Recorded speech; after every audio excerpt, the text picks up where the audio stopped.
Hey guys, Gary Brown, alcoholic, drug addict.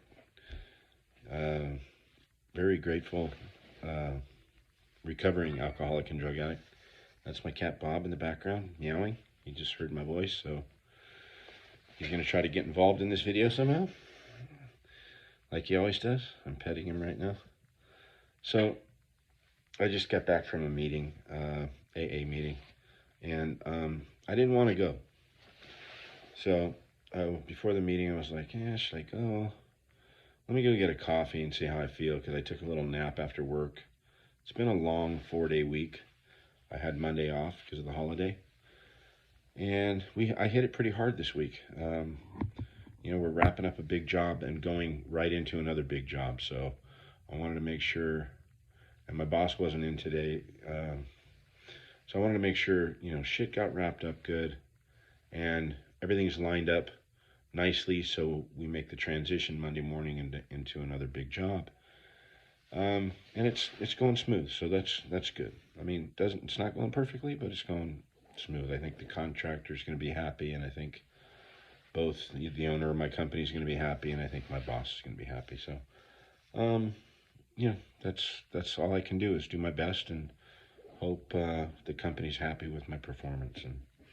And I do that because I'm sober. If I wasn't sober, it would be all fucked up, Something would be fucked up.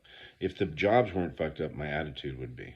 So my attitude is key to keep that thing in line. And the way I do it is with the 12 steps of Alcoholics Anonymous, Narcotics Anonymous. It's the same 12 steps. So, all right. So I went to a meeting. It was a good meeting. It was a newcomer meeting in which the format of the meeting is, that we had a great guy leading it, okay? He has 45 years. I'm not going to get into anything that was said in the meeting. Maybe a little bit of what I said, maybe. I'm not sure, but I'll try to stay and not get into anybody's shit, because that's kind of a violation of the traditions. But, making a video about it's borderline. I try to keep the video on my experience, right? So a guy with 45 years leads the meeting and makes a great pitch, and he's been sober since for 45 years. The year Star Wars came out. That's all I'm getting into, and it's about the journey of recovery and sobriety. It was kind of the topic, and I get bored easy, and it's perfect because of what's going on in my life right now. It's like I'm in the middle of the struggle right now. Not the struggle to stay sober. Okay, that's pretty. I'm on solid ground. Okay, we're never recovered, but I'm on solid ground because I go to meetings. I have a lot of people in AA and doing the same thing that I'm doing in recovery that I talk to on a daily basis. We keep each other, on track and give each other support. And that's what this thing is all about. And I spend a lot of time trying to help people doing this thing, Alcoholics Anonymous, and then just trying to be a service, wherever I can be. And there's Bob. He's going to try to get on my lap. But so distracting, you guys. I'm sorry. I promise I'm getting more professional. But maybe I have it's a studio apartment, so Bob ain't going anywhere right now. But he's actually a good boy. So here, the thing that I'm kind of, there he is. You guys want to see Bob? There's Bob. Hi, Bobby. See, Bobby is a borderline alcoholic, right? He's just never had a drink. He needs one. Okay, hopefully he's gone. So, what my struggle is, it's like I got to look back at the times in my life, and when I do, I look back at the times in my life when I was in the middle of the struggle. And when I say struggle right now, I just lost my son to an accidental fentanyl overdose almost 4 months ago. On the 20th, it'll be 4 months. I think I got that right. Who fucking knows, man, with time. But the other thing is, I'm getting sober. I fucking lost a company through COVID. I was doing really well financially, and I'm trying to pay people back. I make good money, but I'm trying to pay people back, and this thing with my son got me behind, and with the days off work and the traveling and the costs behind it and stuff like that. And I'm not complaining. I mean, I would do anything for my son, and my wife paid for his service. And that was a beautiful thing she did, and for him, and I've took care of some other things, and I'm not going to go into that stuff right now. I want to keep it positive, and just tell you what I'm doing for me, and this is just me. This is my life. This is my journey, my personal journey, and we all have our own. But so now I've gotten through that part, and I still, like I said in the meeting today, I know I'm going to be okay. But it hurts, and life has changed, and I'm dealing with those feelings and those emotions, and there's some guilt, and there's some sadness and confusion, and when I see a picture of him or something, I mean, it just triggers a deep pain, and I face it. I don't just go, I'm not dealing with that. I deal with it, and if I need to cry, I'll cry, or if I need to talk to him, I'll talk to him. Somebody said to me, my sponsor one time said to me, relationships never end. They never end. They change. So the way I communicate with my son now is different than the way I communicated when he was here on Earth. And the way he communicates with me is different than when he was here on Earth. Doesn't mean he's not here and his spirit's not here. And I feel him. Not always, but a lot of times. Like I feel his energy, his presence. And I don't know how it all works. None of us do. All we can do is have faith and, believe in something positive and something, I talk about a God of my own understanding, and I have one as limited as my understanding is. And so that's, I'm dealing with that. I'm dealing with financial issues right now. Financial, I'm not in crisis, but, I still have financial wreckage from my business, and, I don't know what the future holds for me, career-wise or anything like that. I try to focus on what's in front of me and do a good job at work and see where that goes. Who knows if I'll be with this company, forever or whatever. I try to take care of it, and hopefully it takes care of me, and it's been doing a good job so far. So what I've been dealing with is, I'm getting through all this stuff, right?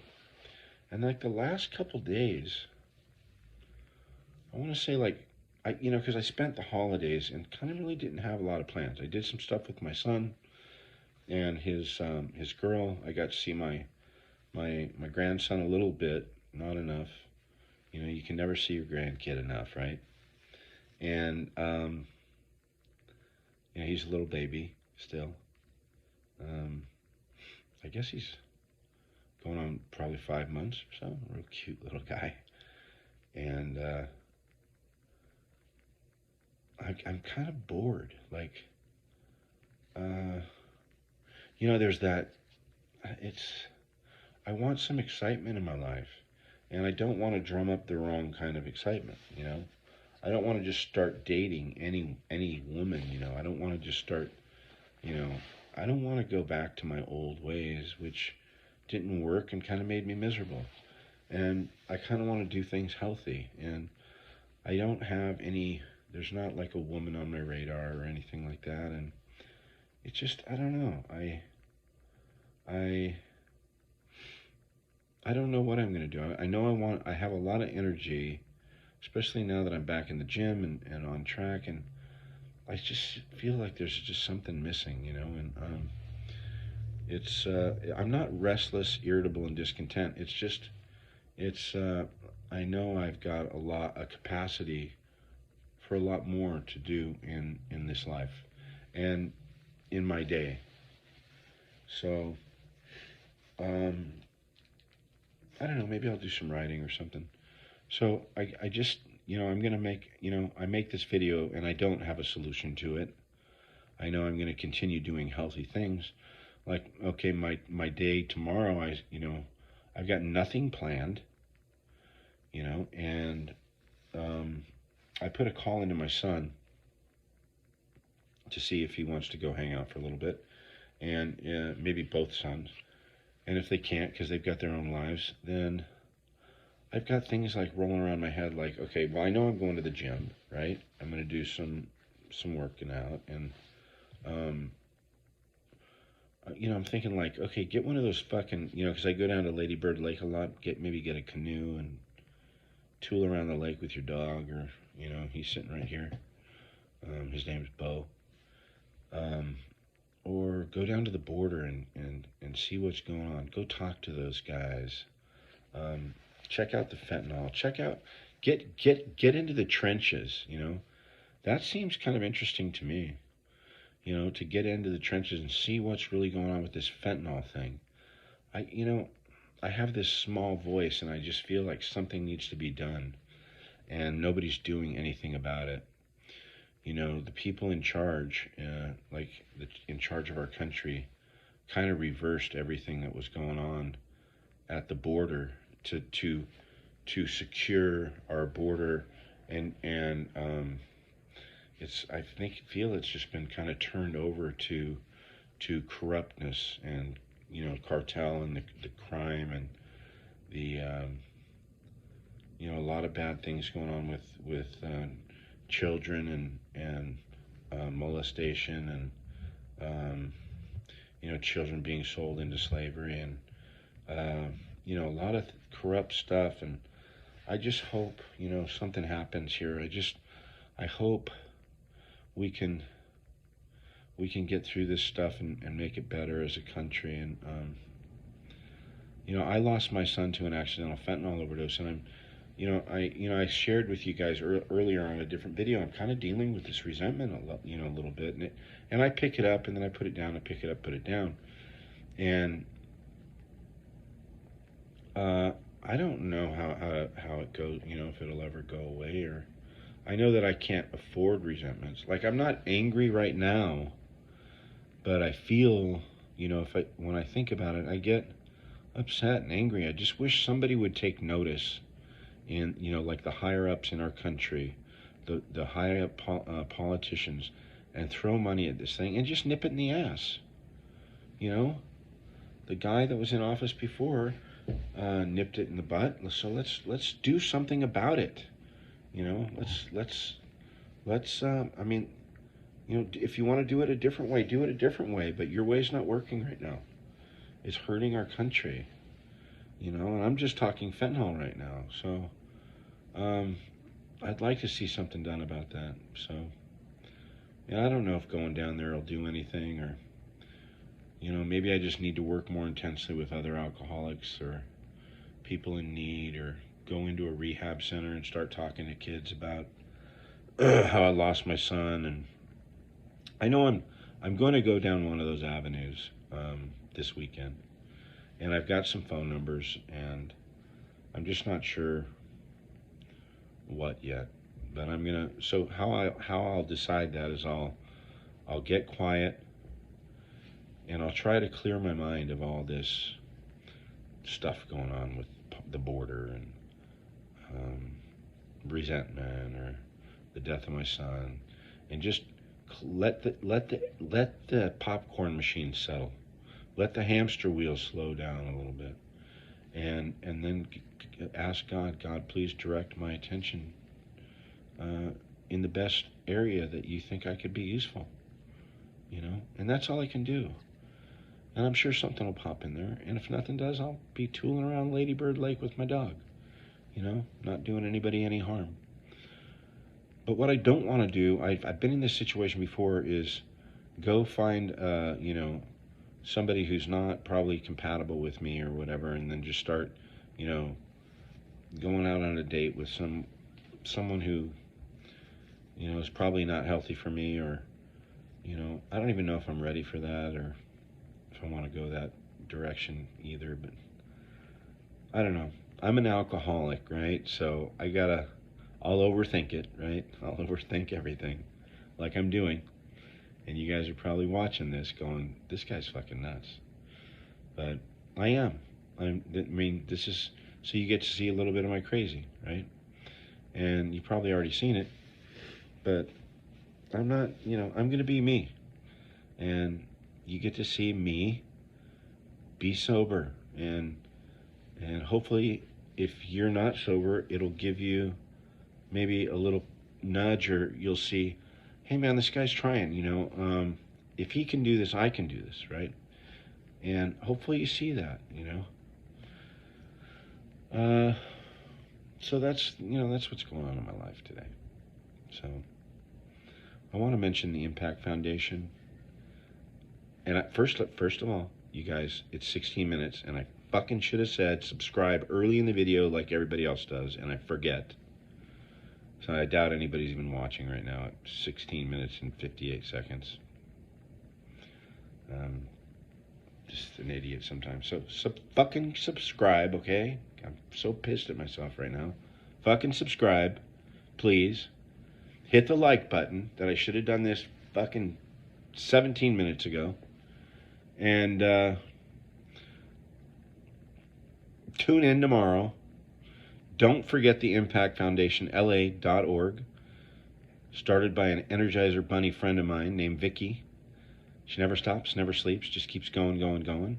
And she has all the great, proper intentions to help people. She lost her son, Chase Malone, to an accidental fentanyl overdose, and she's just been going, going, going. She's taken all that inward pain and all that turmoil, the guilt, whatever she's going through, all the same shit that I go through probably, right? She took all of that and turned it into outward love and trying to help people. So if you've got a few extra bucks, this is where you want to put your money, you guys. Okay? This foundation is designed just to help people in need, not just alcoholics, okay? People in need. Please go on the website, the Impact Foundation, LA.org. Check out the website. Look what it's into. Look who it helps. Look at the people, the players that run this thing, and I'm sure you're gonna think the same thing that I think about it. It's a wonderful thing. Bob loves it. Okay, so he just gave his thumbs up right there. So if you can't see that Bob loves this thing, I know I do, and I love my friend Vicky. Haven't talked